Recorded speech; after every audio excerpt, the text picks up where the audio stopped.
What's going on, guys, and welcome to the next episode of the Crack a Pack series. Today we are opening up a pack of 2014 core set. Not too much in the way of exciting value in this set, although I would be happy with any of the Planeswalkers, Liliana, Garruk, any of them would be fantastic.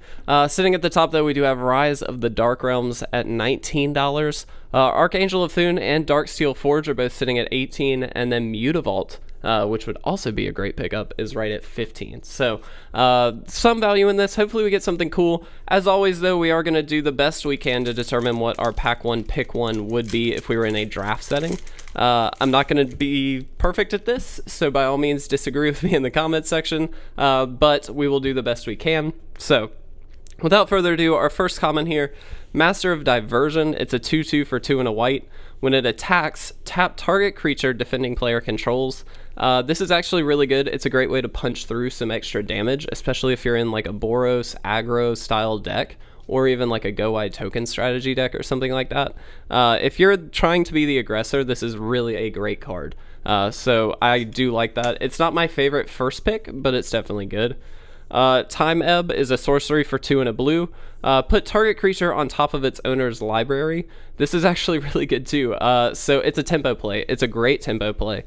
Being able to basically, it's not, it's kind of like time walking your opponent. It's not exactly like you don't get a free extra turn, but you do get to put a card back on top, obviously. If they don't have a land drop, they're probably going to miss it. And ideally, that means that they're going to have to replay whatever they just put back on top. So it's basically like a free turn.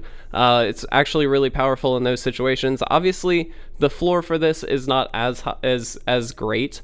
If you put some random creature on top, but they have a land drop, and then they just have a better creature anyway. Didn't really set them back that much in the grand scheme of things. So it's okay. It's not amazing. Nephalia Sea Kite is 3 and a blue for a 2/3 with flash and flying.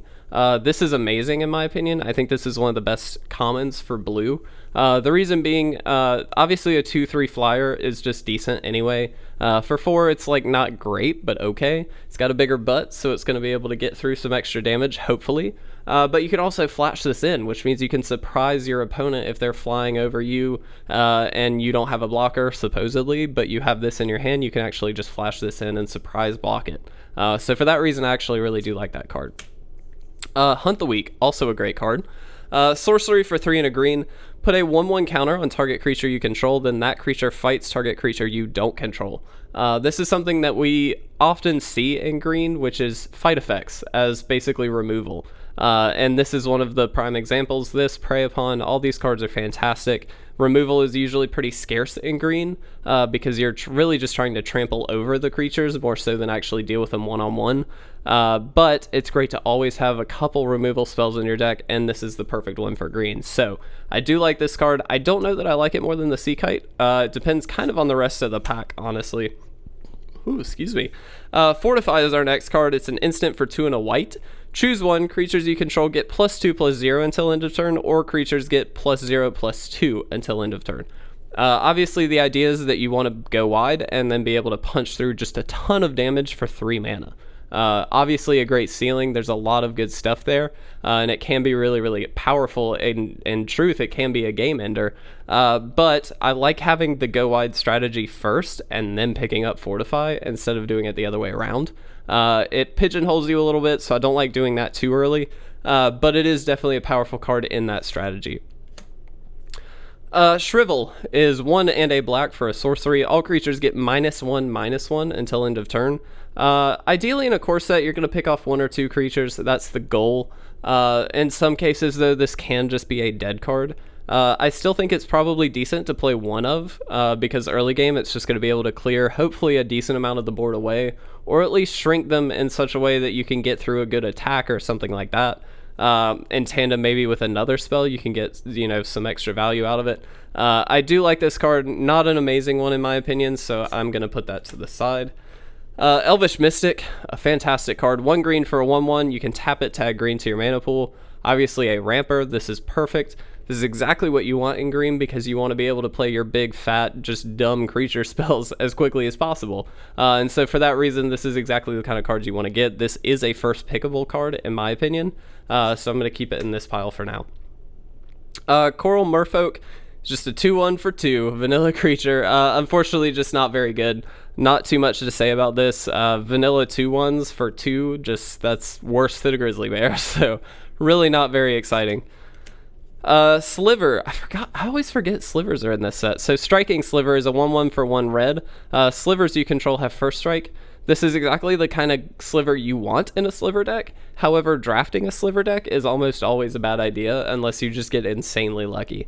You're dependent on having, first of all, enough of them in the 3 packs that you get to, or the packs that you get to see, I should say, because you will see more than 3. But you're dependent on seeing enough of them, and then being the only one to actually draft any of them. And it's like that. Just I tend not to give the advice of going into slivers and draft.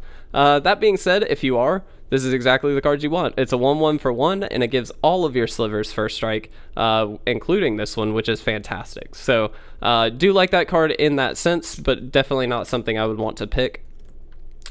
Blightcaster is a 2-3 for 3 at a black.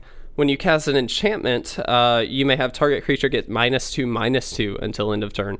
If I'm not mistaken, there was sort of a black-white deck that featured a couple of enchantments, things that would basically remove a spell if it's a white enchantment and basically be like a pacify or a pacifism. I don't actually remember if pacifism is in this set, but I'm assuming there are a few of those sort of effects in here. And definitely this is a great card. It's a great payoff card for something like that, where you can open yourself up to getting 2-for-1s on your opponent. If you do have, say, a pacifism or something, and you play that on one of their creatures. If you have this out, you're actually able to hopefully deal with another creature at the same time, which would be just absolutely phenomenal. It gives extra value to all of your enchantments. Definitely awesome, definitely a build around. But I would probably not first pick it. Unfortunately, without many enchantments, this is just a 2-3 for 4, which is really bad. And so for that reason, I'm not a huge fan of it right off the bat.